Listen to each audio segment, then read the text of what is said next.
Come on in. Welcome. Glad to have you here.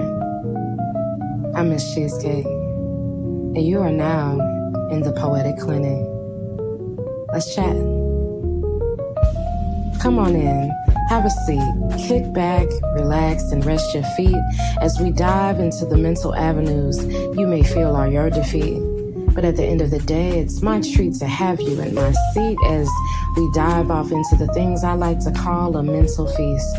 Push your pride aside and your emotions in it as we take a ride down to the Poetic Clinic. Let me stamp in your mental passport as we travel to lands beyond. Things that you thought were your last resort, I will help you define and continue to be your support, poetically and prophetically lifting you up, the mental aspects of poetry that overflows your cup, diving into the deeper aspects and channel yourself, healing, feeling, and validating yourself through the mental chemistry, spiritual ministry, and poetry. Right here at the Poetic Clinic with your favorite dessert, real solid, no debates, with your mental poetic vibes with Miss Cheezcake. Let's dive into the trauma, the pain, resentment, and fear. You might get a few laughs and definitely will shed a few tears. But no worries, I got your back and your front too, as we dive into the psychological passages of what you've been through. So make yourself comfortable, have a seat on the couch, and trust and believe I hold your hand through it. And that's a word of mouth with your favorite dessert, straight to the point, no debates, in the Poetic Clinic with your girl, Miss Cheezcake.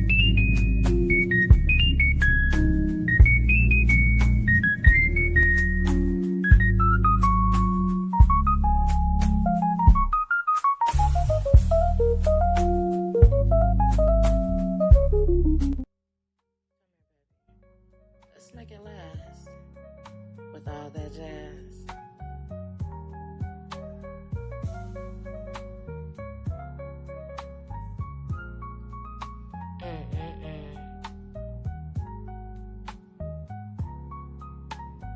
Welcome everyone to season 2, the Poetic Clinic, episode 1, with your hostess with the mostest, Miss Cheezcake, your favorite dessert. What y'all just got through listening to was one of my most recent singles, All That Jazz, on all streaming platforms. Please do check it out. Please do. All right. It's been a while, but we're here. Got some very interesting things to dive off into. Topic of discussion today is borderline personality disorder. So, as I've shared in previous recordings, I am neurodivergent and I have been diagnosed with bipolar 1 disorder. So I want to talk about the connectivities of borderline personality disorder as well as bipolar 1, but we're going to make the main focus borderline. So to give you a little bit, because I got to go to my notes, to dive right in, let's get it together. Borderline personality disorder is, in most times, discovered through the DSM-5 through diagnosis, but you can absolutely go through the process of self-diagnosis. It's very valid. Take your time, go through the notes of different things that you can find online, no matter what search engine you use, and just kind of like take note of what your actual symptoms are. I absolutely encourage you to take whatever it is that your observations are and take them to a mental health professional to, confirm whether or not that's what's going on. All right. To dive right in, borderline personality disorder is a mental health condition that affects the way people feel about themselves and others, making it hard to function in everyday life. It includes a pattern of unstable, intense relationships, as well as impulsiveness and an unhealthy way of seeing themselves. Impulsiveness involves having extreme emotions and acting or doing things without thinking about them first. So we all know what being impulsive is. Let's just like you just got paid at your job, and you know that you have to be responsible and pay your bills and make sure that you got your utilities and everything together, whatever it is that you have to do that is of importance. When you're in a state of impulsivity, you're not thinking about doing the right thing in that moment. You're looking for that dopamine hit. You're looking for the feel good right now. So, people with borderline personality disorder have a strong fear of abandonment or being left alone. Even though they want to have loving and lasting relationships, the fear of being abandoned often leads to mood swings and anger. It also leads to impulsiveness and self injury that may push others away. Borderline personality disorder usually begins in early adulthood. The condition is most serious in young adulthood. Mood swings, anger, and impulsiveness often get better with age, but the main issues of self image and fear of being abandoned, as well as relationship issues, go on. If you have borderline personality disorder, know that many people with this condition get better with treatment. They can learn to live stabler, more fulfilling lives. So, from what I'm reading, basically expressing that is usually most diagnosed in early adulthood. So, we're going to say between 18 and 25. That's when it's like more obvious. What I will say, doing my own research, it's a little harder to detect in women. It's easier to detect in men, but it's a little harder to detect in women based on the fact that we naturally are emotional beings, anyways. So, um, just to give like a small little synopsis of what that means. So, say for example, you meet somebody new. You like this person, male or female, doesn't matter what the gender is. You like this person. This person has become a part of your routine. So, there's a term called the favorite person. So you pretty much revolve your moods around whatever it is that this person is doing and how it is that they're treating you. So, for example, you could be in the middle of a conversation via text message. You're talking, you're communicating, you're having a good time, and this person says to you, "All right, well, now I have to get ready to go. I have to go to work. I have to go to school. I'm getting ready to go to bed, whatever the situation may be." And if the person who has borderline personality disorder feels like that's a form of rejection, then there could be an increased rage. It doesn't necessarily come out like that immediately with most, but over time it grows. So they could feel rejected, they could feel ignored, they could feel abandoned. Why are you leaving me? Like, say, for example, you're in a relationship with a person that has BDP. Why are you leaving me? Are you cheating on me? What is it that you're doing? Why won't you talk to me? And all you're trying to do is simply, bid them adieu and go on about your day. But they start flipping the fuck out and you have no idea why. We gonna explain to you what we got going on here. These are the symptoms of borderline personality disorder. Symptoms may include a strong fear of abandonment, which I just got through speaking of. This includes going to extreme measures so you're not separated or rejected, even if these fears are made up. The delusions. A pattern of unstable, intense relationships, such as believing someone is perfect one moment and then suddenly believing the person doesn't care enough or is cruel. Terms for that is called devaluing and derealization. So all of us collectively, we all have this ideation and creation that we cultivate in our minds, romanticizing a person, if you will.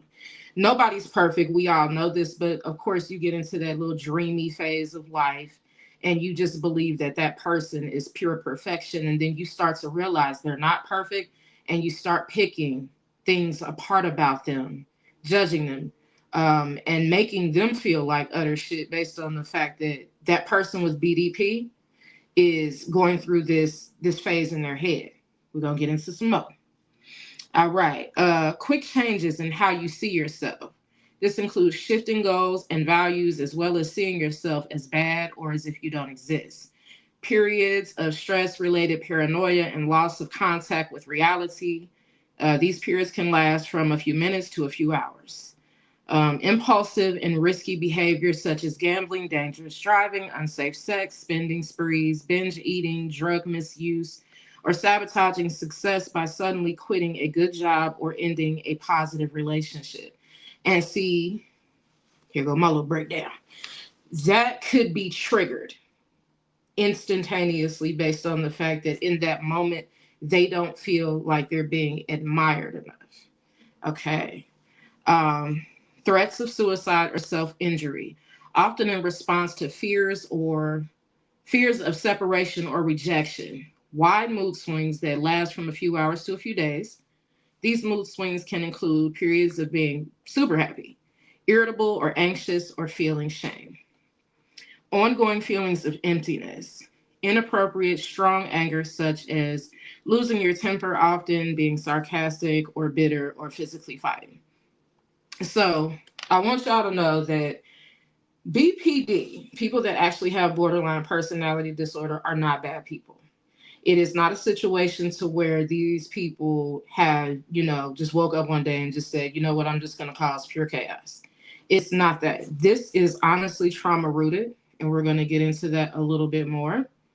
Um, when you should go see a doctor, if you're aware that you have any of the symptoms above, make sure you talk to a professional or other regular healthcare professionals to seek mental help.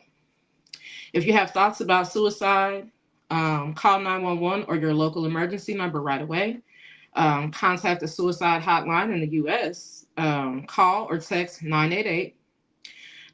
To reach the 988 Suicide and Crisis Lifeline, it's available 24 hours a day, 7 days a week, or use the Lifeline chat. Services are free and confidential. Also, another one to put out there, if you don't have services out there to where you can afford, as far as medical, there is a program called betterhelp.com. You can text a therapist, you can call a therapist, you can do the virtual where you'll be face to face video chatting with them. And it varies depending on like your income or whatever. But I think the cheapest price I've seen is like $55, $65 a week, which is not bad. So definitely look into that if you are struggling with any type of mental health disorders and you don't have access to, medical. Um, Now, the causes. This is the important part. As with other mental health conditions, the cause of borderline personality disorder aren't fully known. In addition to environmental factors such as a history of child abuse or neglect, borderline personality disorder may be linked to genetics. It could be, running into your family and stuff like that. Some studies of twins and families suggest that personality disorders may be inherited or strongly related to other mental health conditions among family members. Um, Chemical changes in the brain. Some research has shown that changes in certain areas of the brain that affect emotions, impulsiveness, and aggression. So I'm gonna stop right there. My perception of that. A lot of people that I do know, I really, really and seriously wanted to cover this topic because I know quite a few people that have diagnosed BPD as well as undiagnosed BPD. And the ones that I do know that have been properly diagnosed, and even some of those that have not, the common denominator in that situation is the fact that they experience neglect, child abuse, whether it be physical, mental, emotional, sexual, it doesn't matter what it is. They went through different bouts of child neglect. So, what happens in the midst of that is they're creating a safe place for themselves. So, it is seeking constant validation. They need you to show up for them, they need you to be their favorite person.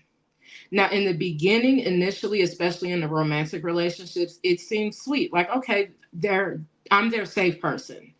And it sounds good in theory until they're calling you at 2, 3 o'clock in the morning, upset that you're not answering your phone because you're asleep and they're upset.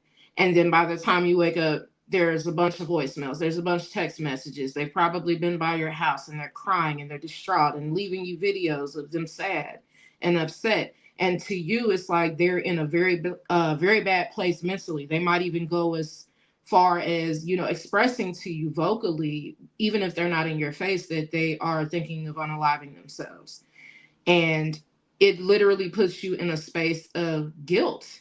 You feel bad because you're not able to help them and to fix them, because that's what it seems like is expected of you. But in reality, this is the education that I want to put out there pertaining to this, that people need to know, because a lot of people have no clue, no understanding of what BPD really is like.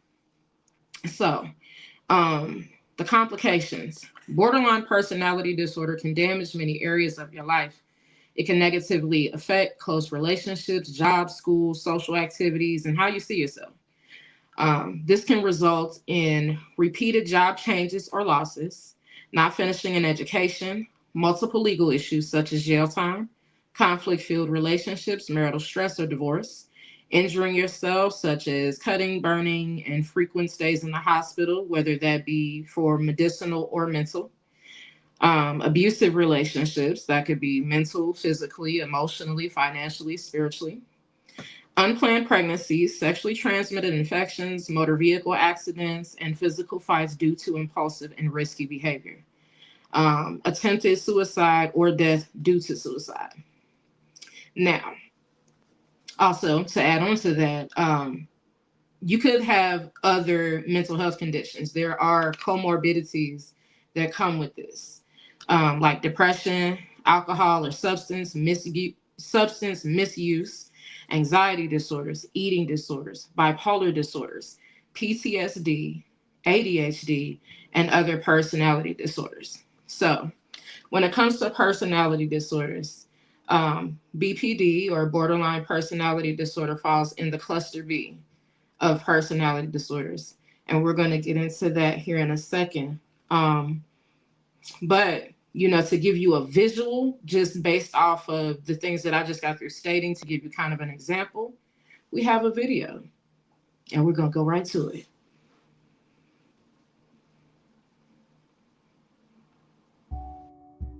It's estimated that at least 1 in 100 people have borderline personality disorder, or BPD. In this video, we'll talk about what it's like to have the disorder, as well as how people can recover from it. Here are some of the issues people with BPD face. Significant difficulty controlling and regulating emotions, otherwise known as emotional lability. Uncertainty of self, what psychiatrists call an unstable self-image. Having intense and unstable relationships repeatedly, which can involve idealizing people, then intensely disliking or devaluing them in relatively short intervals. Feeling an urgent need to avoid being abandoned by other people, even if the abandonment is only imagined. A chronic feeling of emptiness, and repeatedly acting in impulsive and risky ways. As you can see, it's a picture of instability. To add to these challenges, BPD is currently under-recognised, and the availability of specific services is limited. The reason may include the ongoing social stigma of mental health conditions or the challenges that health professionals face in treating BPD. It is quite possible to treat it, but more on that later. Imagine a good friend of yours has BPD. You tell them something about your new partner, and they react ferociously. If you've been hurt by them in one of their more severe episodes of instability, you might struggle to feel empathy towards them. But it's important not to blame the person in such situations. It's not their fault, after all. So what is the cause of BPD? Well, it isn't fully understood. Currently, a combination of biological factors and early life experiences such as trauma is thought to contribute to the development of BPD. In diagnosis, psychiatrists attempt to observe a pattern of these features mentioned before. These must be considered inflexible, pervasive, long-standing, and must lead to clinically significant distress or impairment. In terms of recovery, the best treatment results have been shown with a branch of psychological counselling known as dialectical behavioural therapy. Dialectical means concerned with opposing forces, which here are acceptance and change. Think of some of the challenges mentioned earlier, then consider how that might affect a relationship between a health professional and a person with BPD. It's important to engage clinicians who have thorough experience and understanding of this condition, given that the maintenance of a strong therapeutic relationship is integral to positive outcomes. It may take several goes, but strong improvements are possible. In this video, I've tried to show the challenge and complexity of living with, as well as treating BPD. A recent Australian Senate committee stated that an end to marginalisation of this disorder within the community and the mental health sector is urgently needed. And we'll leave it on that note. See you next time. See, I'm over here talking and I'm muted. That was a great demonstration of what BPD is, borderline personality disorder. And before we went to the video, I stated that borderline personality disorder is falling into the categories of cluster B personality disorders. To explain what that is, cluster B personality disorders are a group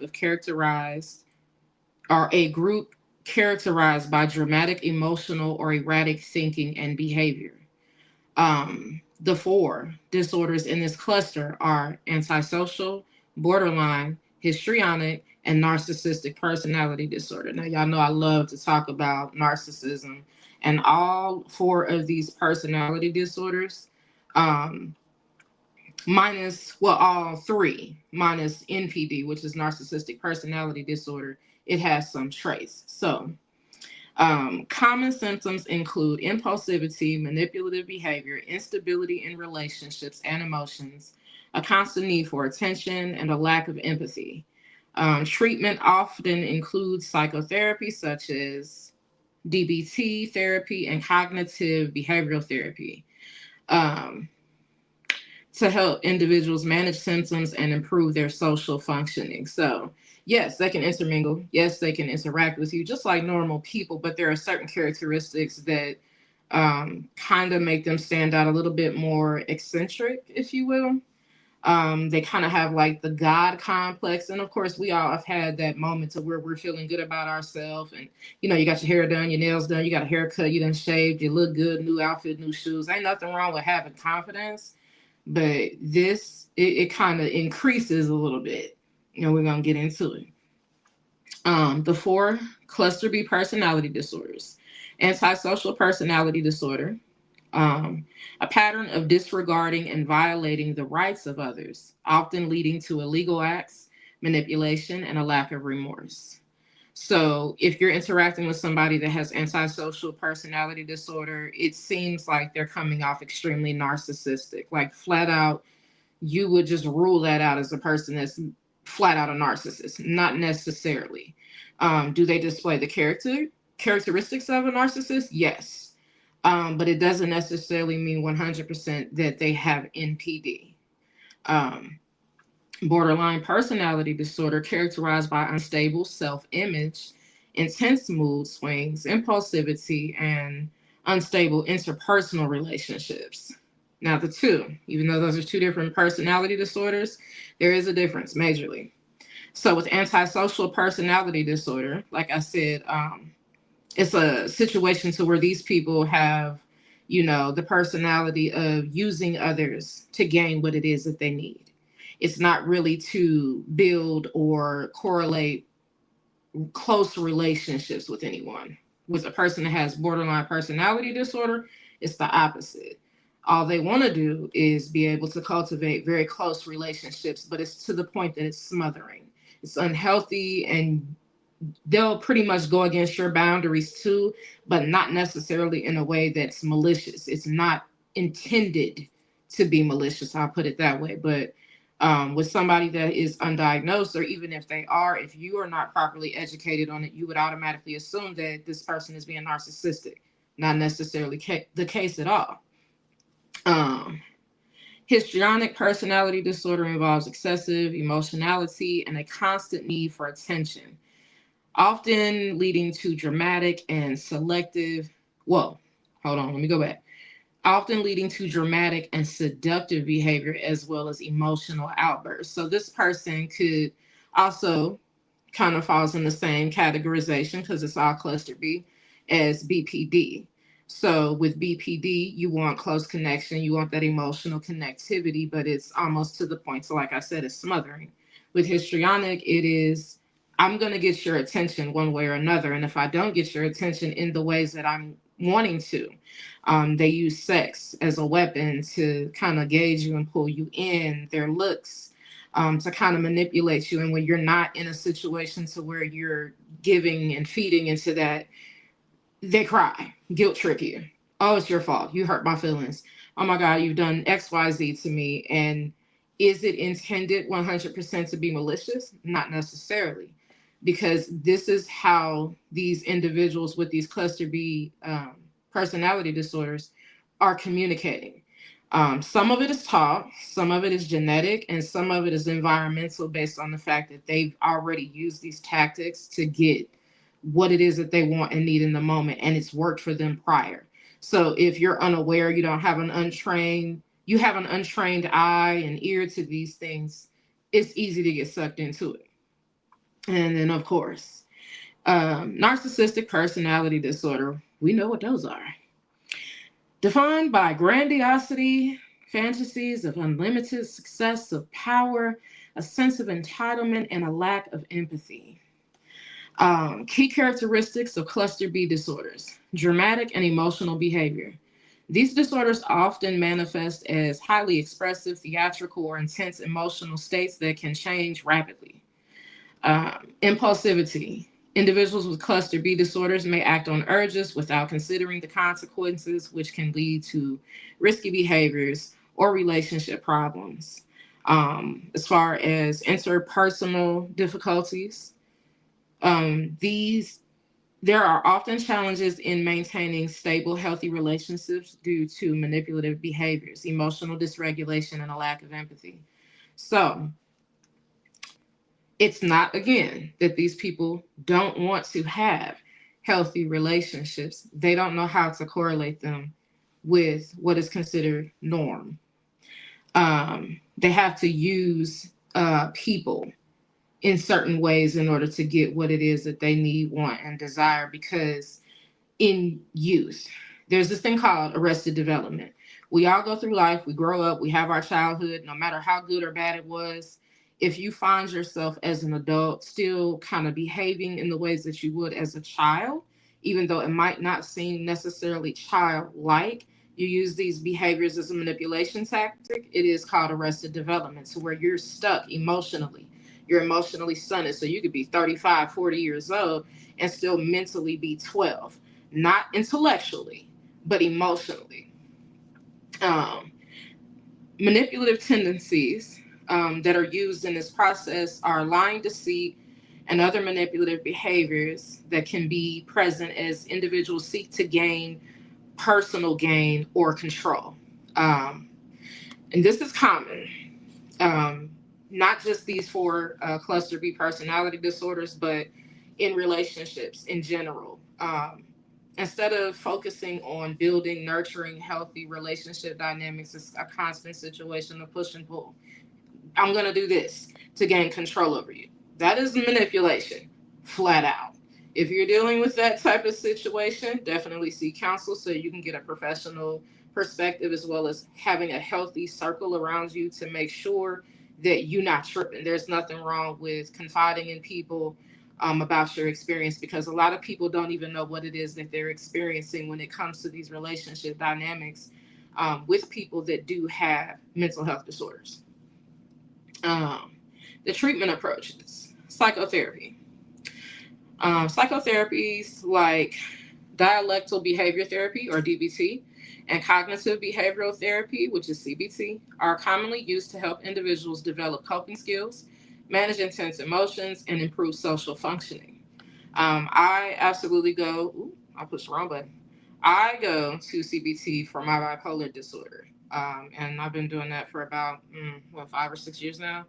And it's very helpful. It teaches you different coping skills and how to manage your emotions. Because with not anti, but with personality disorders as well as mental disorders, there is constant emotional dysregulation. So, for myself, for example, in the past, and I still struggle with it to this day. I'm not going to sit here and try to play like, I got my shit together 100%, because I don't.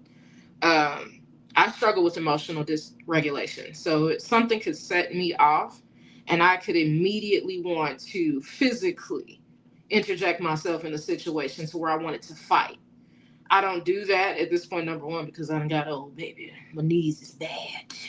Okay, we're not doing that no more. But I realized that it's unhealthy, not only for me, but the other people, because you can't resort to violence every time you get upset. You can't resort to, I want to lay hands on this person because they have upset me or they've hurt my feelings. Instead, I have to sit, feel, instead of disassociating, because that definitely comes into play with mental health disorders, trauma, PTSD, and so many other things.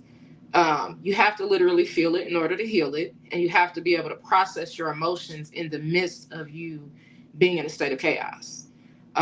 It's easier said than done. It takes a lot of practice and a lot of intense therapy, but there is help, that I will say. Um, Let me see where we at right now. Yes, medications.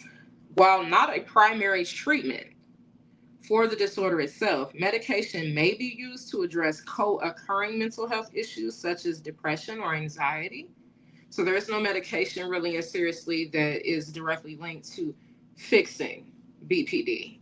The things like anxiety, depression, things that are surrounding it, the comorbidities, yes, that can be treated, but BPD itself, you need to really and seriously sit down and discuss. You have to talk, you have to go through different therapies and things of that nature in order for them to really get down to the nitty gritty of what's going on.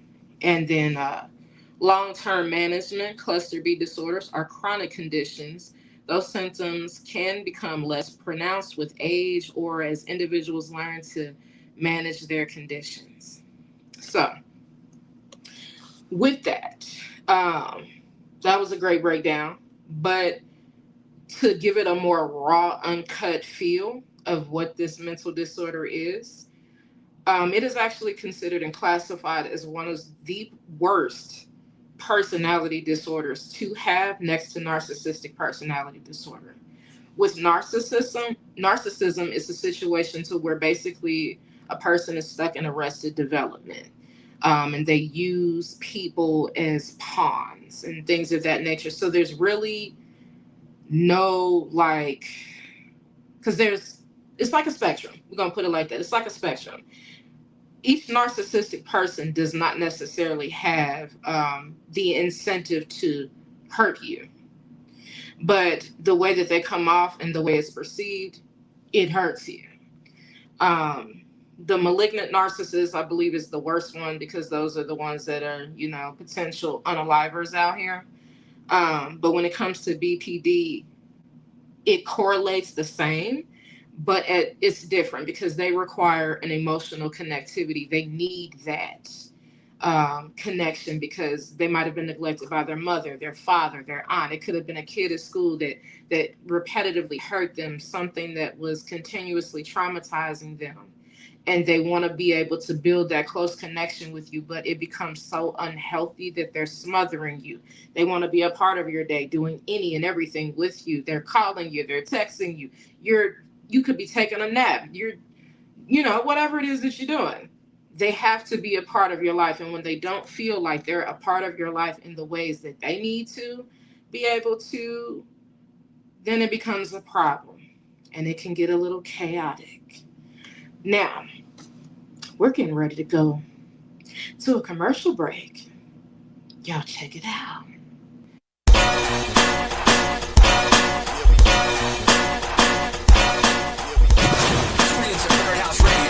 Tune in, powered by DJ Chip and the Birdhouse DJs.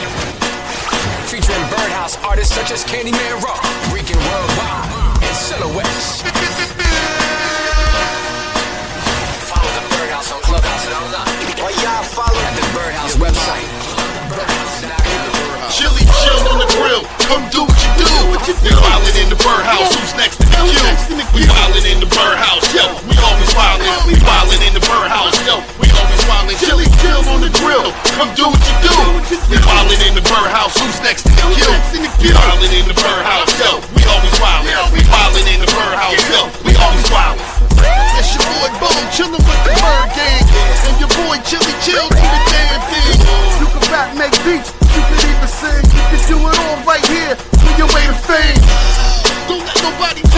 different. Never give up on your dreams, know that you're gifted.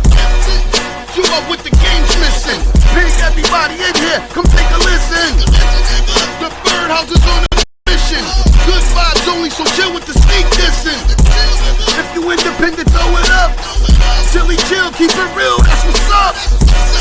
Northwest, east to south, we all doing big in the birdhouse. Chilly chill on the grill, come do what you do. We wildin' in the birdhouse, who's next to the queue?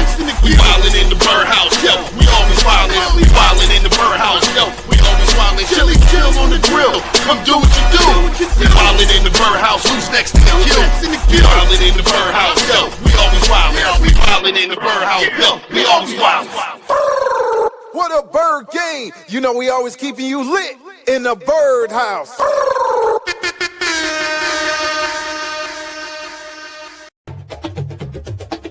Batch of Pearls was created with the wisdom from time and experience.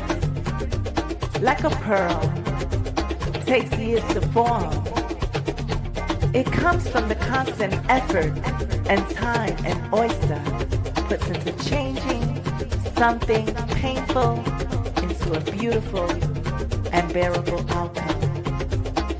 My wisdom comes from time and effort invested in learning from mistakes and turning them into something positive.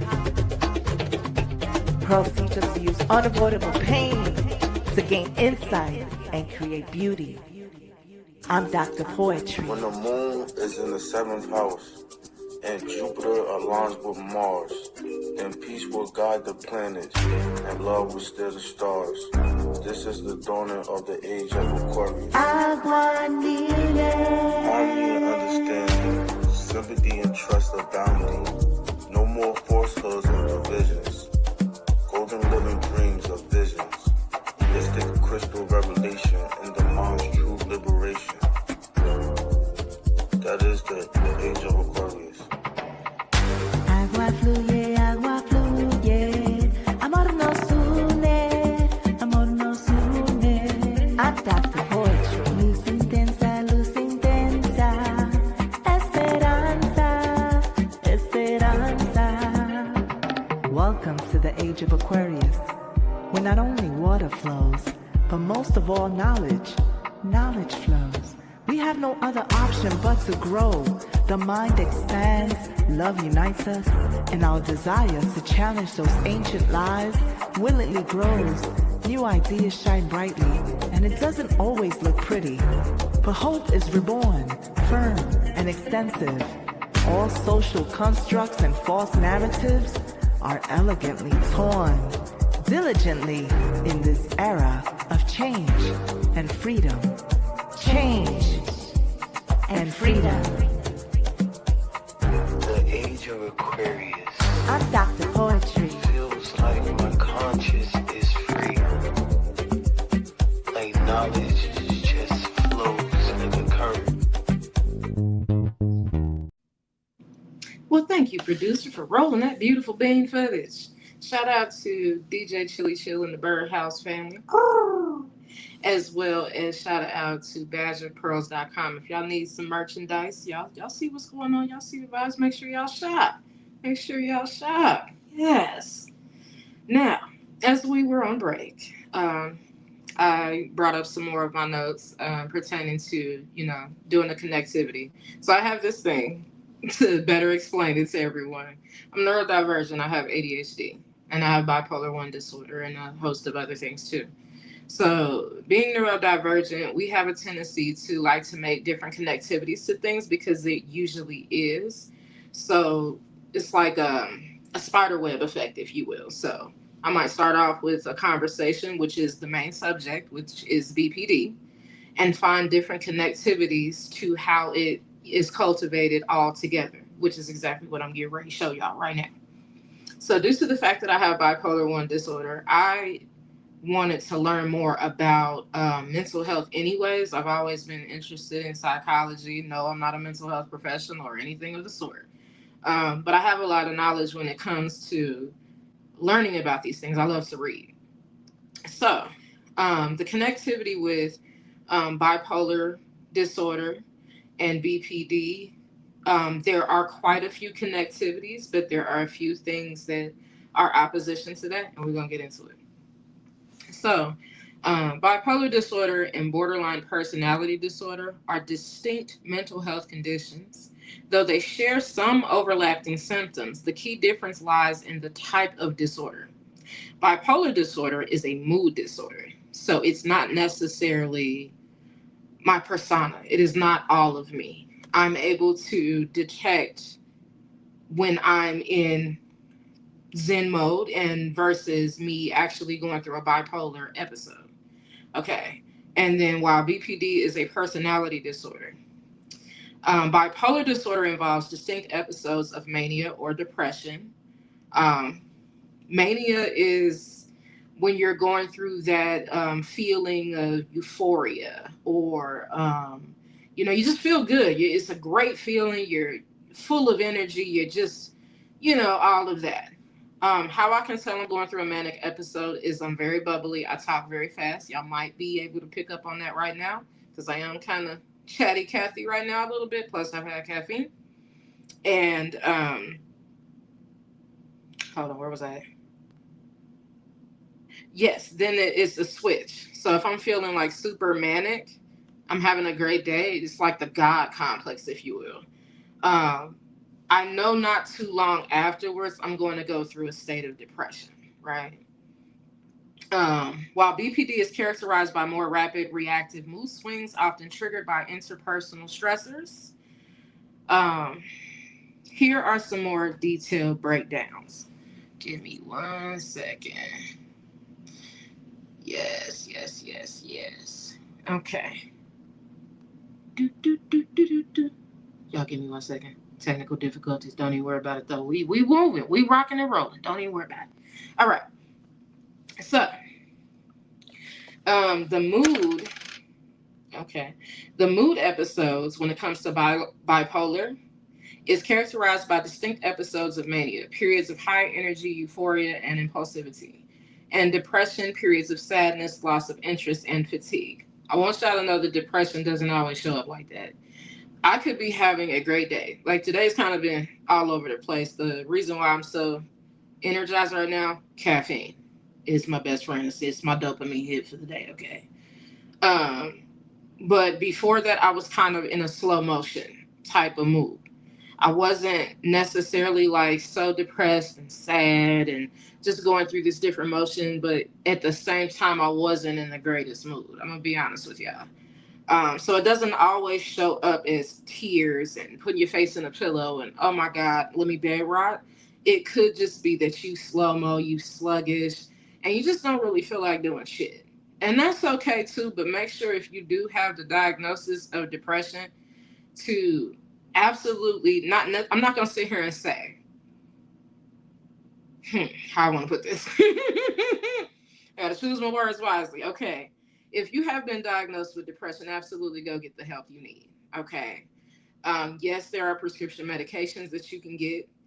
Your doctors would absolutely encourage you to take them, especially if it's to the point to where things are debilitating, but there are other natural alternatives that you can look into. So, keep your options open and do what's best for you. But mentally, do your check-ins with yourself.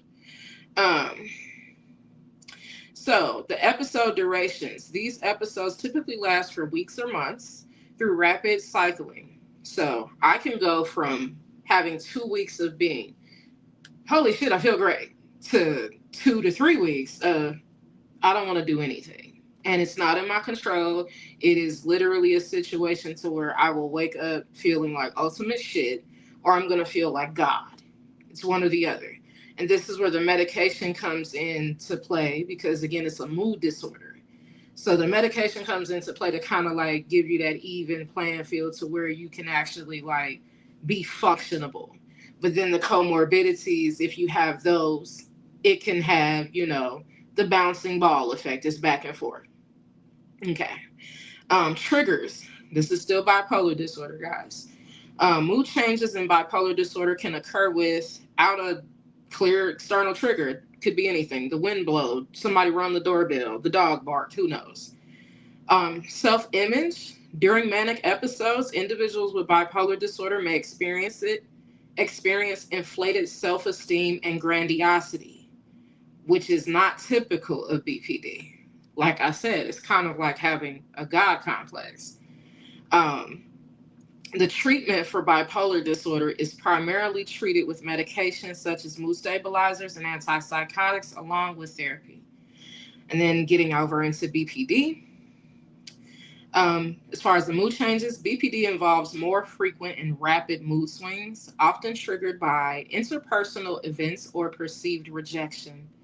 The episode durations, BPD mood changes can be short-lived, lasting hours or days, and are often reactive to environmental factors versus it actually being a mood disorder. Like I said, you could do anything that could be a part of your regular daily life, and you're interacting with somebody that has BPD, and you would automatically assume that you just ruined their entire day, their entire world based off of you living your regular life. And it has nothing to do with you, but in the moment, that perception that you're experiencing is going to make you feel like you did whatever it is to cause them to make them feel like whatever. And in turn, once you feed into that narrative, it's a situation to where once you give them what it is that they want, they're happy. It's not all day. Okay. Uh, Self-image. People with BPD often have a chronically unstable self-image and sense of self. So it can go from them feeling good about themselves. Speaking of the productivity, they might be behaving in ways that in your mind you feel like they're doing all right. They cool. But then as soon as it's a situation to where things are not going their way, they're not happy about something, they're displeased with something, all of a sudden there's the self-hatred talk. Oh, well, I shouldn't even be here anymore. Nobody cares about me. Nobody cares for me. Nobody loves me. You're just like the rest of them. You're treating me like shit. You're making me feel like that. Now, when you hear that as a person that has done nothing wrong, immediately you think like, what did I do? I'm sad. I don't want you to feel this way about me. So you try to go out of your way in coddling their emotions. And that's exactly what it is that they want. Okay. And is that a form of manipulation? Yes. Because as soon as you give into that manipulation, they feel better. While they're feeling better based off of feeding off of your energy, you're giving them exactly what it is that they want, but you're depleting your own energy and your own time and your own everything to make sure that they okay. And you realize that you're losing parts of yourself.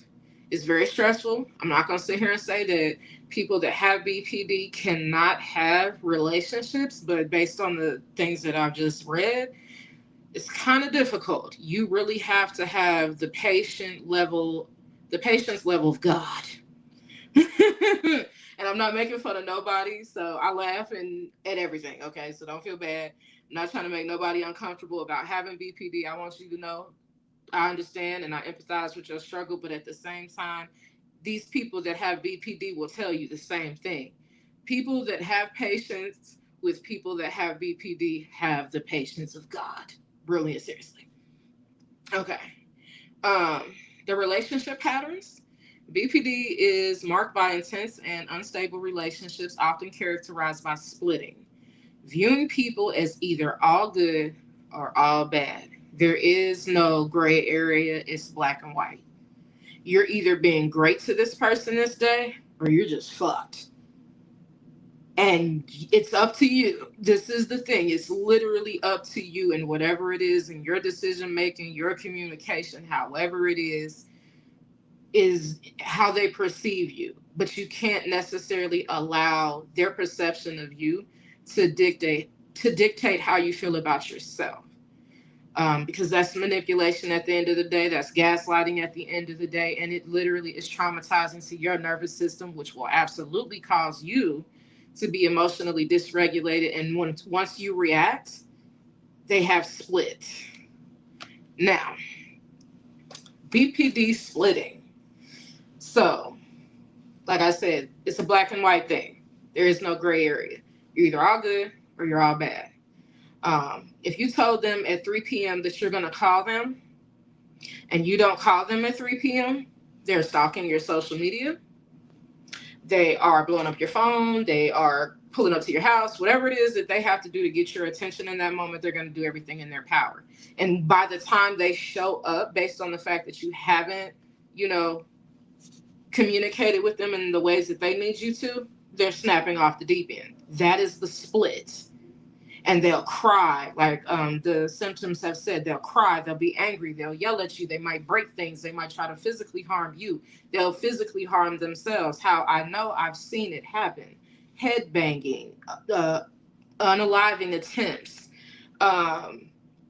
Sometimes they have to be put in mental hospitals and stuff like that based on the behaviors that they're demonstrating, because it's dangerous, not only to you, but to themselves. Treatment. BPD is often related with DBT, dialectical behavior therapy, which focuses on emotional regulation, distress, and tolerance, as well as interpersonal skills. The overlap and diagnosis of bipolar disorder and BPD. Overlapping symptoms. Both disorders can involve mood instability, impulsivity, and relationship difficulties, making diagnosis challenging. The importance of diagnosis. Accurate diagnosis is crucial for effective treatment planning, as the two disorders require different approaches.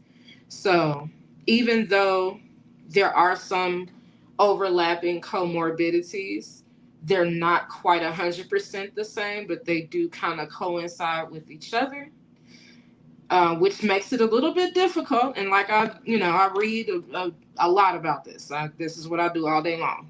TikTok, whatever social media I'm on, as well as just taking time to like kind of read the DSM-5. I absolutely enjoy it. Y'all might find it boring. I absolutely enjoy it because I love to learn. So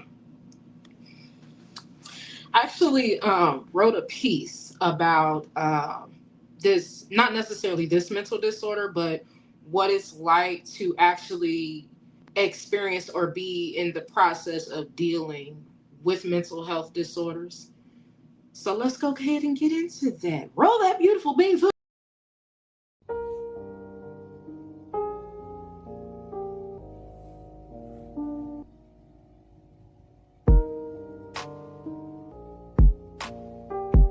Never 24 hours, 7 days a week. Trying to keep my cool, insomnia, whooping my ass, barely getting any sleep. Craving to be at total peace, but the way life is set up, it's constantly being taken away from my intrusive thoughts and untamed mental beast. Trying to hold it all together, being the strength in the family. Behind closed doors filled with tears and gallons of anger, asking why me? Not able to say what I feel to everyone, trying to keep the peace. But the chaos, running wild, in overdrive, a monstrous mental beast. I can tell you how I feel. Go ahead, turn that smile into a frown as I talk about my mental breakdown. Sometimes I want to die. Sometimes I choose to live. Sometimes I feel like not giving a fuck because it gives me such thrill. Sometimes I give up. I also choose to fight, striving each and every day to continue with such fright. Tired of being angry, tired of being judged, wishing that someone would snatch me up and just give me a fucking hug. Wallowing in my sorrows, going against the grain, jumping off the diving board, deep sea diving into the pain, looking for a life jacket to come save the day. And sometimes I wonder why people ask me, are you okay? Questions like, how are you feeling? What's the deal? But then on the other side, not knowing, I don't even know how to fucking feel. Inside I'm screaming, reaching out for help, but on the outside completely looking like there was no pain to be felt.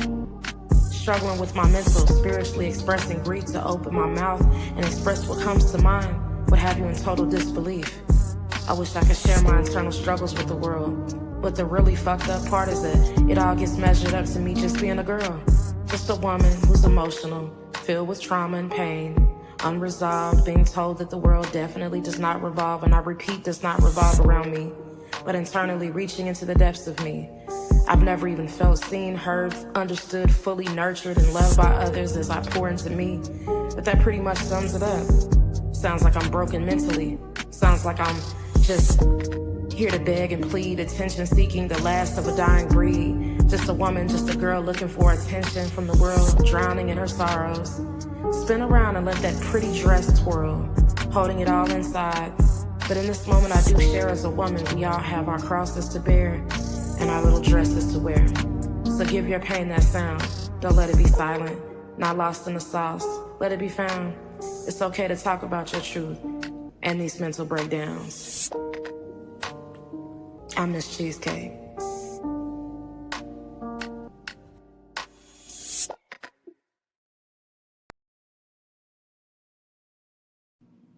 And we're back.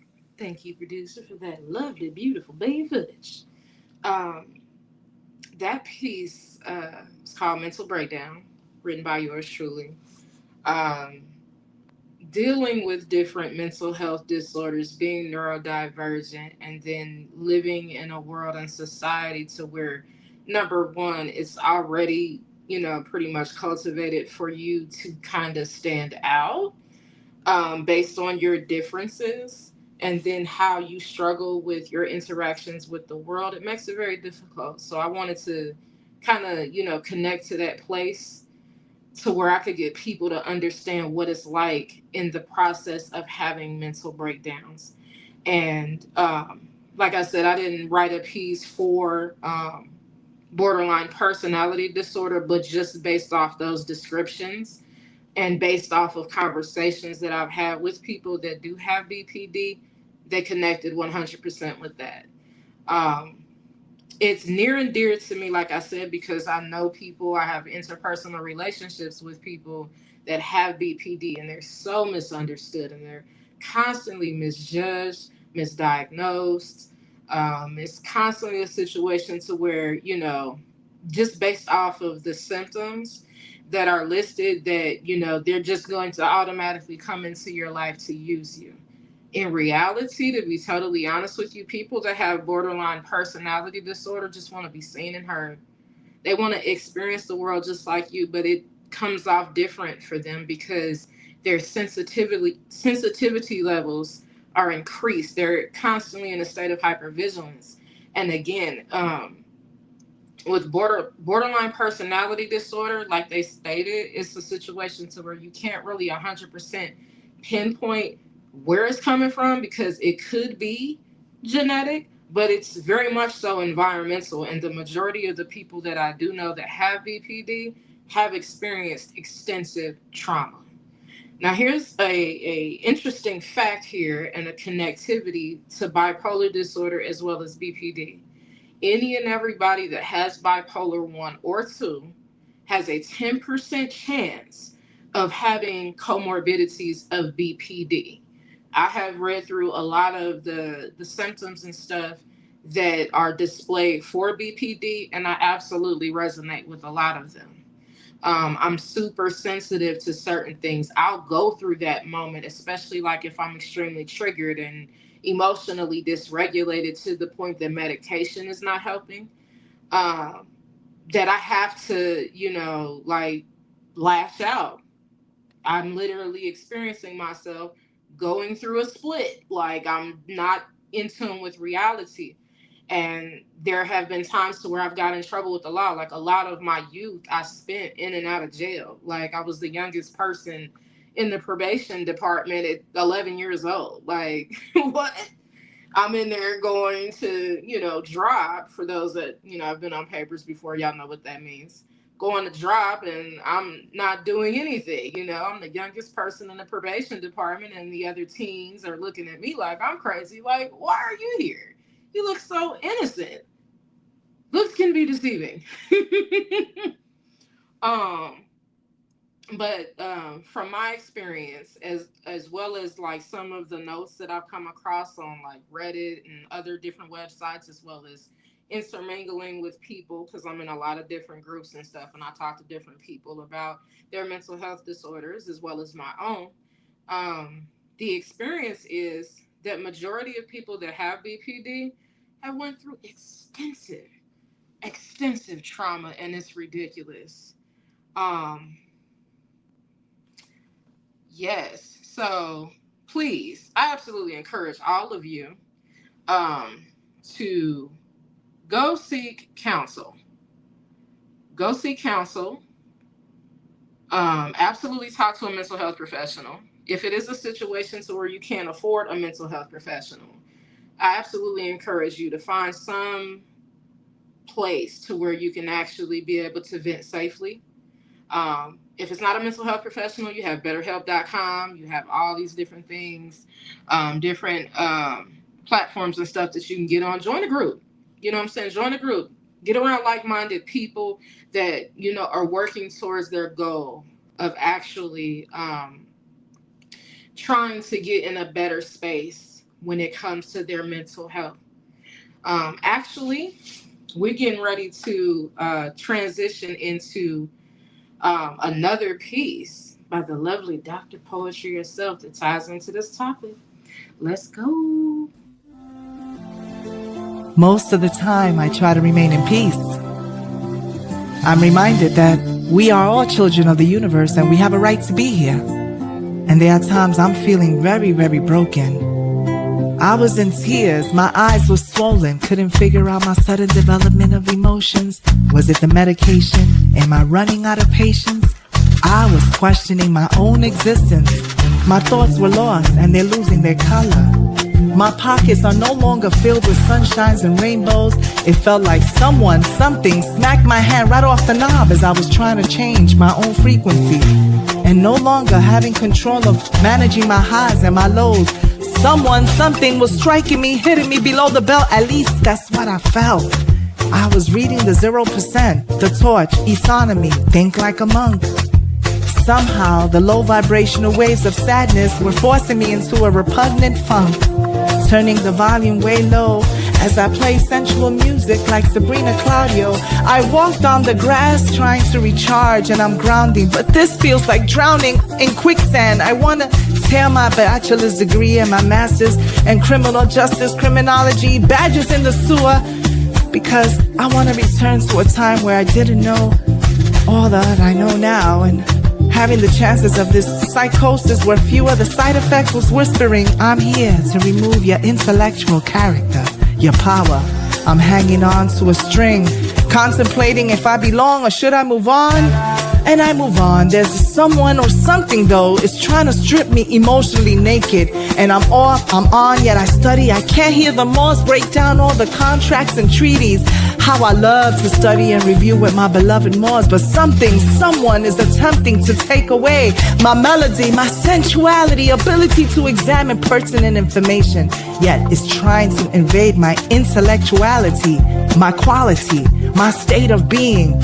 I feel like it's creeping, attempting to devour my well-intention, taking over my vocal cords, playing with my sentences, rearranging my words to keep me from spreading peace and light. But I'm Dr. Poetry, and I am reminded of my atoms, my electrons, my neurons, and they will always win. I'm a winner, the empress of my cellular empire. Return to sender the diabolic, malicious intentions of these entities multiplying for the sole purpose to finance agendas, keeping we lost. And I remain positive in a negative thought process. Yes, someone, something is attempting to silence my purpose, my greatness, my encouragement of realizing and accepting the painful awakening.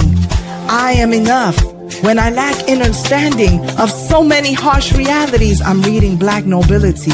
The horrors of these malicious surnames and families controlling every inch of humanity. My spirit can't bear to read. Oh, I feel better, yet I transformed the energy meant to destroy me. Instead, it erudited me. A curse turned into a blessing. I call that alchemy. I'm Dr. Poetry, and I didn't call you. So don't come for me. I'm reminded we are all children of the universe. We have a right to be here. That's right. We have a right to be here. Shout out to Dr. Poetry for that piece right there. Boom. Okay. Because we all have a right to be here. Just because you are a different race, a different height and weight, different mental disorders does not mean that you don't belong here. At the end of the day, we all belong here. We might have different experiences of the world, but at the end of the day, we all belong here. We all have a right to feel how we feel. We all have a right to, experience things the way that we experience them. Our job as humans is to come together and to help grow. You know what I'm saying? Like, cultivate healthy relationships with one another and be able to be in the position of accountability and understanding that we have to communicate in order to understand each other at the end of the day. So shout out to that. Psychosis. Um, Speaking of psychosis, borderline personality disorder, BPD, as well as bipolar disorder, we both experience psychosis. Splitting for BPD, as well as, like I said, it's a 10% chance for anybody that has bipolar disorder can experience splitting too. You're in a state of psychosis when you're experiencing those high level emotions, when you're going through your highs and lows of bipolar, also going through the black and white splitting with BPD. You're in a state of psychosis. You really, and seriously, all you're trying to do is really figure shit out. That's literally all it is. But at the same time, you know what's going on, but you're unable to, grab the gear shift to make sure you parking that thing. Sometimes things get a little misconstrued. There's a difference in the wirings of brains and all of that. So educate yourself on the interactions and the people that you have in your circle, because you never know. You might learn something new. I got one more thing pertaining to BPD in particular that is the most important part. All of it's important, but this is like a big deal, and it doesn't necessarily apply to everybody, but this is something that people should pay attention to, is the statistics. So, the life expectancy for individuals with BPD or borderline personality disorder is generally lower than the general population due to increased risk factors for premature death. Um, and before I get into that reading, um, borderline personality disorder is so extreme. Um, and I'm saying extreme with very intentional, yeah. What's the word I'm looking for? Whatever. You know what I'm talking about. It's so extreme. The emotions are very intense. They're very real. They're very, even the delusions. The state of psychosis that you're going through. These are very real. People with BPD are so sensitive in a way to where you really have to be careful what you say, how you say it, and it has nothing to do with you per se being a horrible person. Um, these individuals have been damaged severely in childhood, and it's a situation to where the way that they experience the world is much more painful than anybody else, which is why I can empathize with a lot of people that have BPD based on the fact that I am bipolar and also neurodivergent. So my sensitivities are through the roof when it comes to my experiences with people, which is why I express, there's a certain way you have to communicate with me based on the fact that I have pathological demand avoidance. And what they say, FAFO, fuck around and find out. It gets real serious over here. But it's in the opposition of a person that has BPD. So it can get there with them too, but BPD is more self-inflict as far as the pain. Their experiences of the world are internalized. So there's different types of BPD too. Quiet BPD. People that have quiet BPD, they internalize a lot of the things and pain that they experience instead of being outwardly projecting on you. Like a lot of the descriptions that I broke down as far as things that people with BPD normally would do is for those that are out with it and it comes off on other people, versus BPD. They internalize things, so they might feel some type of way based off of the things that you said, and you'd never know that you hurt their feelings. So they're inflicting self-harm on themselves. They're, mutilators. They might not say anything at all. They might not do anything to themselves, but they're neglecting themselves. They're going through different bouts of depression and, self-harm in all forms. And you'll never know because they'll sit there in your face and smile. You wouldn't even know. As I get into this, According to the studies, the average life expectancy for individuals with BPD is reduced by 13 to 27 years compared to the general population.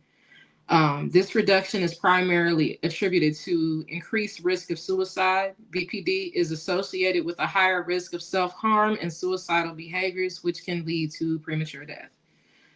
Like I said, this is one of the worst personality disorders that has been listed on the DSM-5, as well as just different doctors coming together and having discussions about this around the world. It has actually been put in classification for, like how you get like terminal illnesses and stuff, and those end of life care facilities to where there's assisted unaliving in certain cases, depending on how debilitating it is. You can be considered for that, which is very unfortunate on my end, because to me, and again, I'm not judging nobody's depiction on how they handle their mental health disorders, but I feel like, in those cases, I feel like there should be a mental evaluation, a conversation that's had to where other people are getting involved to where they can, talk this person down off of making these decisions. But based on the fact that, having BPD puts you in a predicament of being at a higher risk of unaliving anyways, it's kind of hard to navigate that, right? Substance abuse. Individuals with BPD are more likely to engage in substance abuse, which increases their risk of chronic health problems and accidents. Physical health problems. BPD is often accompanied by physical health problems such as obesity, chronic pain, cardiovascular disease, impulsivity, and instability, so not being so stable. The impulsive and unstable nature of BPD can lead to risky behaviors such as reckless driving or unsafe sex. Um, it's important to note that these are just estimates in individuals, again, just estimates. In individuals, life expectancies can vary widely depending on factors such as severity of the symptoms. Individuals with more severe symptoms may have had a lower life expectancy. Access to treatment, receiving appropriate treatment and support can significantly improve the prognosis of individuals with BPD. And the comorbidities that I spoke of earlier. Other mental health conditions or physical health problems can also impact life expectancy. Overall, while the life expectancy for individuals with BPD is lower than the general populations, it's essential to emphasize that with proper treatment and support, they can live fulfilling and long lives. So if you do have borderline personality disorder, you don't have to give up. There is support out here for you. There are groups that you can join. There are people that you can talk to. If you or anyone is suffering from any type of mental health disorder, text 988. It's not just a suicide prevention line. It is, also a directory to get you to assisted help. That is your stepping stone. Get with somebody so you can talk to them about what it is that you're experiencing and get the help that you need. There is treatment. There is conversations that you can have. And find somebody that you feel safe with. Express what it is that you're going through. Because in reality, a lot of people that you see on the street talking to themselves, the man or the woman standing outside of the liquor store drunk, it ain't because they just gave up on life. It's because nobody was listening to them. And you'd be surprised, the most intellectual conversations you'll have is with these individuals that are standing out there just looking like they said, fuck life. The reason why they're going through that is because nobody's listening to them, or they've never felt safe enough to come to a person to actually talk to them. They've never been, comforted in the ways that they need to. And I encourage all of you to seek counsel in the midst of your mental struggles. Is it going to be challenging? Yes, absolutely. It's going to be challenging, but it's for the greater good of you.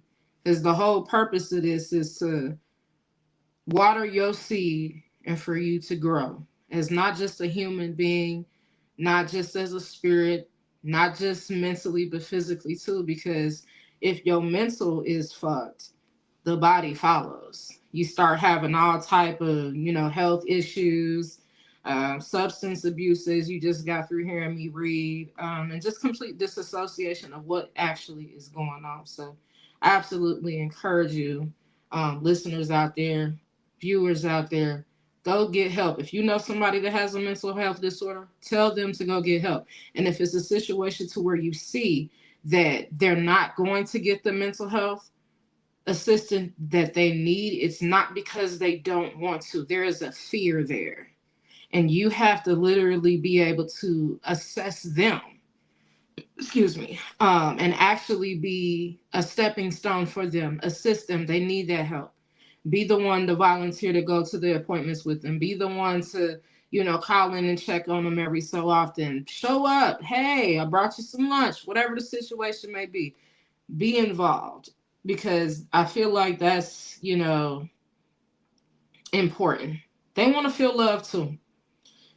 Whether you're neurodivergent, you're a neurospicy baddie, you got mental health issues, whatever the situation may be, show up with the intentions of love.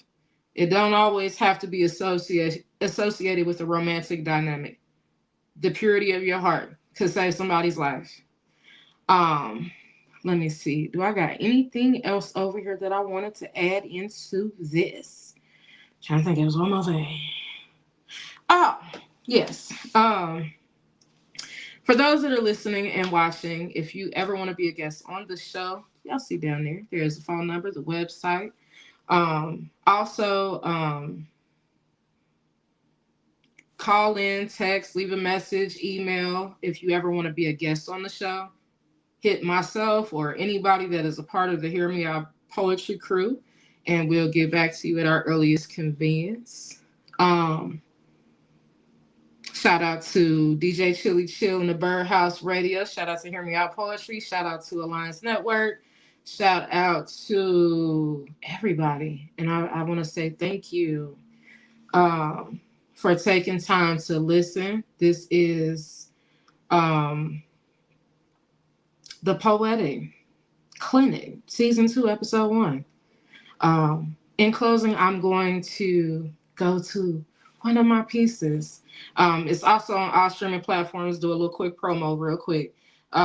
You can find me on all social media, Miss Cheezcake. I have a podcast on Spotify called Conversations People Aren't Ready to Have, to where I'm discussing mental health, advocacy, improving your sex life, any and everything that you could possibly think of. So if you are interested in listening to that podcast, check it out. It's on Spotify, same name, Miss Cheezcake. My poetry is on all streaming platforms, but we're going to get into one of them, and it's called All That Jazz. Y'all check it out. Stream it. It's everywhere. Get it. And from every different race. People fighting, breaking their necks. Let me set the scene for you. 1942. I think of this, and I think of you. Black and white sets the scene. 1940s, bold and serene. I pull up and get out of an all-white Rolls Royce into the beautiful space full of people from every different race. People fighting, breaking their necks, damn near just to get a taste of the slightest attention, affection. But I wasn't even interested or looking in their direction, because I was focused on what was presented to me from such a gentleman, asking a lady for her hand so I can be seated comfortably. And the swift click of your lighter flicks as it strikes, and I inhale from my cigarette. We engage in conversation as we both admire the attire and chemistry, because it's so fire. All that jazz playing in the background sets the tone for the evening and how it's to be spent. I then begin to test and tease you to see if you want me by getting up and walking towards the door to see if you follow, and of course you obliged. And to my surprise, we gazed into each other's eyes before taking that ride into the Hollywood Hills. And I saw heaven inside, elegant with lots of pizzazz, listening to all that jazz. We sit outside the Rolls Royce looking off into the beautiful moonlight as we share the most innocent but yet intimate kiss, planning our future internally, but externally experiencing a feeling like no other, like we've known each other forever, knowing these things about each other and just the feelings of familiarity, kindred spirits returning back together again. We enter the Rolls Royce and return to my home, standing outside of this beautiful door, and you kissed me with such passion and intensity. I then woke up from the dream. Damn, is this meant to be? I long for you, my love, matching each other's fly so fresh and so clean. Longing for my love, peaceful and serene. 1942, that's the scene. Let's run away together, let's dance and laugh, swaying the night away. In the most beautiful moonlight, listening to all that jazz. Sounds so beautiful. I'm Miss Cheezcake. All that jazz. Come here, baby. Let's make it last with all that jazz.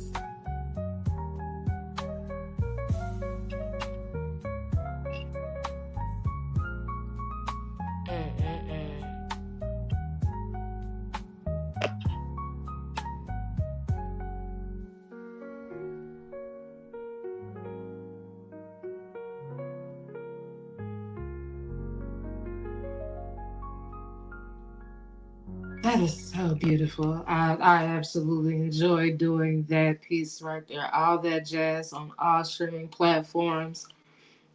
Yes, of course, it don't have nothing to do with borderline personality disorder, but I definitely wanted to squeeze that in there just a little bit so y'all can check it out. It's about, diving off into like that love that you've craved. Like I was having a discussion earlier. We have a tendency to romanticize things just a little bit, but I wanted to kind of like dive into like where my mind is at, my soul, like my old soul. Take me back to the 1920s, 30s, 40s, the swing era, all of that. But yes, definitely check me out, all streaming platforms. As far as the poetry, social media wise, Miss Cheezcake on all platforms. TikTok, the stereo app, TikTok, Facebook. You can find me on there as Miss Cheezcake. I'm everywhere. You need to get in touch. You know where to find me. I'm on everything. Also, as a repeat again, if y'all want to be a guest on the show, whether it be the Poetic Clinic or Hear Me Out Poetry, phone number and email is down there. Check it out right there. And either myself or somebody else from the Hear Me Out Poetry crew will get back to you. With that being said, I hope y'all have a great rest of your day and work on your mental health, guys. Check in, spread love, spreading mental health awareness. We out of here. Come on in.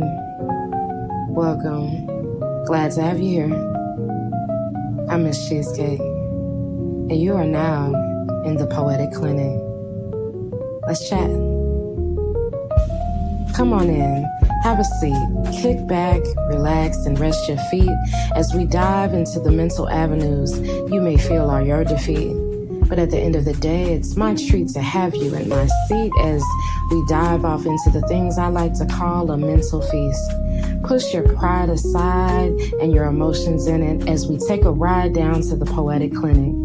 Let me stamp in your mental passport as we travel to lands beyond. Things that you thought were your last resort, I will help you define and continue to be your support, poetically and prophetically lifting you up. The mental aspects of poetry that overflows your cup, diving into the deeper aspects and channel yourself, healing, feeling, and validating yourself through the mental chemistry, spiritual ministry, and poetry. Right here at the Poetic Clinic with your favorite dessert, real solid, no debates, with your mental poetic vibes with Miss Cheezcake. Let's dive into the trauma, the pain, resentment, and fear. You might get a few laughs and definitely will shed a few tears. But no worries, I got your back and your front too. As we dive into the psychological passages of what you've been through. So make yourself comfortable. Have a seat on the couch. And trust and believe I'll hold your hand through it. And that's a word of mouth. With your favorite dessert. Straight to the point, no debates. In the Poetic Clinic with your girl, Miss Cheezcake.